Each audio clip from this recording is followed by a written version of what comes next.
আসসালামু আলাইকুম রহমতুল্লাহ। প্রিয় দর্শক, কেমন আছেন? আশা করি ভালো আছেন। প্রিয় দর্শক, পে স্কেলের দাবিতে কাল থেকে কর্মসূচি শুরু। প্রিয় দর্শক, পে স্কেল বাস্তবায়নের দাবিতে কাল রোববার থেকে কর্মসূচি পালনের ঘোষণা দিয়েছে সরকারি চাকরিজীবীরা।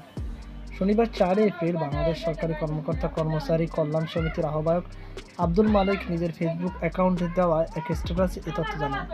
স্ট্যাটাসে তিনি উল্লেখ করেন, দীর্ঘ ১১ বছর চাওয়া পাওয়া প্রতিফলন না ঘটলে বা আসন্ন বাজেটে পে স্কেলের জন্য বরাদ্দ রাখা না হলে ১৫ লাখ সরকারি কর্মকর্তা কর্মচারী তাদের পরিবার ক্ষোভ ফেটে পড়বে। তিনি বলেন, বর্তমান বাজারে পরিস্থিতি দ্রব্যমূল্যের সঙ্গে তাল মিলিয়ে পরিবার পরিজন চালানো কঠিন হয়ে পড়েছে। সন্তানদের লেখাপড়া খরচ বৃদ্ধ বাবা মায়ের চিকিৎসা ব্যয় মেটাতে কর্মচারীদের হিমশিম খেতে হচ্ছে এবং প্রতি মাসে ঋণের চাপ বাড়ছে। অনেক পরিবারের মধ্যে জীবনের প্রতি বিতৃষ্ণা তৈরি হয়েছে।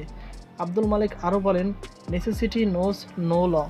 জীবন যখন অনিশ্চয়তা ভোগে এবং পেটে খাবার থাকে না, তখন পরিস্থিতি নিয়ন্ত্রণ করা কঠিন হয়ে পড়তে পারে।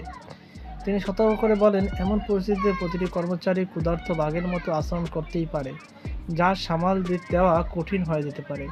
তিনি আরও উল্লেখ করেন, দেশের সার্বিক আর্থিক অবস্থার বিবেচনায় সরকার চাইলে ধাপে ধাপে পে স্কেল বাস্তবায়ন শুরু করতে পারে এবং তাতেও সরকারি চাকরিজীবীরা সম্মতি রয়েছে। প্রয়োজনে ১৫ লাখ সরকারি কর্মকর্তা কর্মচারীর আয়কর দিতে প্রস্তুত বলেও তিনি জানান, যাতে সরকার রাজস্ব বৃদ্ধি পায়। স্ট্যাটাসে আব্দুল মালেক বলেন, বিষয়টি তুলে ধরতে প্রধানমন্ত্রীর সঙ্গে সাক্ষাতের জন্য আবেদন করা হয়েছে এবং আমরা প্রধানমন্ত্রীর সাক্ষাৎ প্রত্যাশা করছেন। একই সঙ্গে তিনি প্রধানমন্ত্রীর সুদৃষ্টি মহানুভবতা কামনা করে বলেন, পে স্কেল বাস্তবায়ন এখন সময়ের দাবি, যা সরকারের সদিচ্ছার উপর নির্ভর করছে। তো প্রিয় দর্শক, এই ছিল আমাদের সর্বশেষ আপডেট। সকল আতঙ্ক আজকে পর্যন্ত। আল্লাহ হাফিজ।